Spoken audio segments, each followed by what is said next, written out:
So, something interesting just happened in the world of geopolitics this week. It's the revival of an old idea, which is the Russia, India, China strategic triangular dialogue.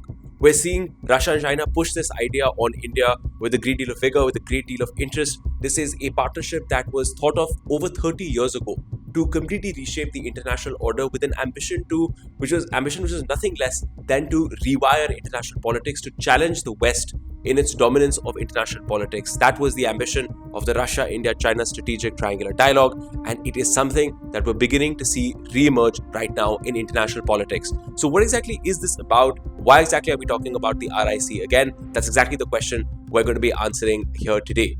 So the important thing to start with is why we're talking about this concept right now.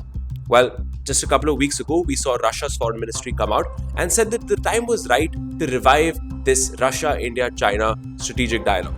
And then last week, we saw China's foreign ministry step out and actually say that they welcomed the idea and look forward to sitting down with Russia and India to figure out how to take these talks forward. The question, of course, that you might be asking is, what exactly is the Russia, India, China strategic dialogue? And the idea of this triangular relationship between these three countries goes back to the 1990s. It was the end of the Cold War.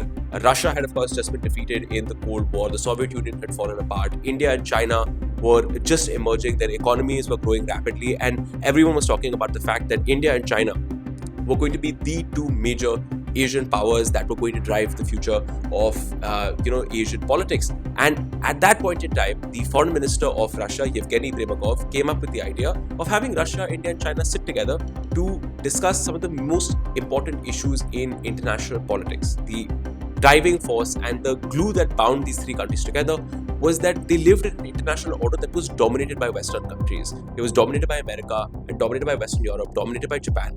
And they didn't want to live in that kind of order. They wanted to reshape international politics. They wanted to distribute international power between themselves. And that's where the idea of the RIC dialogue came up.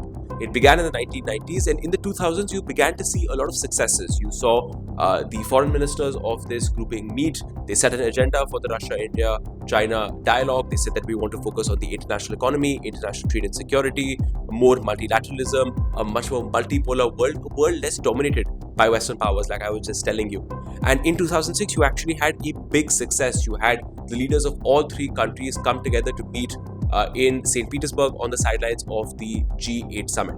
But after the success of this leaders meeting in 2006, the simple fact of the matter is that the Russia, India, China strategic triangle simply disappointed. The three countries were unable to come together and create an agenda that was able to challenge Western dominance of the international order. They weren't able to coordinate on questions of international politics, international security, and economics. And the real question to understand, because we're now starting to talk about the Russia, India, China triangle again, is why exactly the RIC dialogue did not work the first time around. Well, the first and most important reason why the RIC never got off the ground in the first place was that although all three countries said that they wanted to challenge Western dominance of international politics, all of them had very cozy, very comfortable relationships with Western countries. Russia, despite the fact that it had confronted America in the Cold War for 40 years, was looking for a new relationship with America. It wanted Western investments. So did China. China's economy was growing rapidly. And so did India. India's economy was growing rapidly. India wanted to reshape its relationship with Europe as well as with America. And in those years, although the hype and the rhetoric was that this was going to be a big non-Western condominium of countries coming together to challenge Western dominance of international politics, they simply had too much at stake in their relationships with the West to ever actually do anything about it. In fact, you had a leaders level meeting take place in 2006, and the next leaders level meeting after that took place in 2018 after a gap of 12 years. And although the foreign ministers kept meeting, that was one key strategic reason why the RIC dialogue fell apart. Another key reason why things never got off the ground with the RIC triangle was that new forums came in.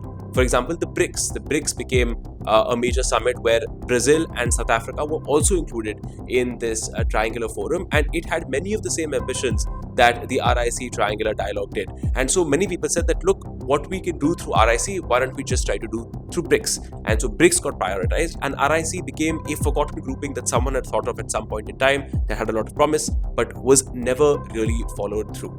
But now we're in a completely different geopolitical situation. And what we're seeing over the last couple of weeks is that there's a lot of interest in reviving the RIC dialogue. And we have to understand why that is and why specifically right now. So the reason we're hearing about this dialogue a lot more right now is that Russia has been very keen to revive this triangular dialogue for quite some time now. But really the problem for Russia has always been that India and China have not had a very strong relationship. Over the last 10-15 years, we've seen, especially starting in the 2010s, more border clashes between Indian and Chinese security forces. It has led to a lot of political tension, and that has meant that this forum has never really been able to develop more cooperation. But now Russia wants to try again. And for the simple reason that India and China are now working to normalize their relationship on the border and improve their relationship more generally. In fact, External Affairs Minister S. Jaishankar was in China just this month. Also, Russia is seeing an opportunity with the rise of Donald Trump. Donald Trump is creating a great deal of uncertainty for a lot of countries around the world. There's, of course, the conflict happening in Ukraine with the Americans and the Russians. There's the conflict happening in East Asia between the Americans and the Chinese. And you're also having India feeling quite uncertain about its partnership with America at this point in time. And so, Russia believes that the time is right for all three countries to sit down next to each other again and try to see whether the RIC can be revived.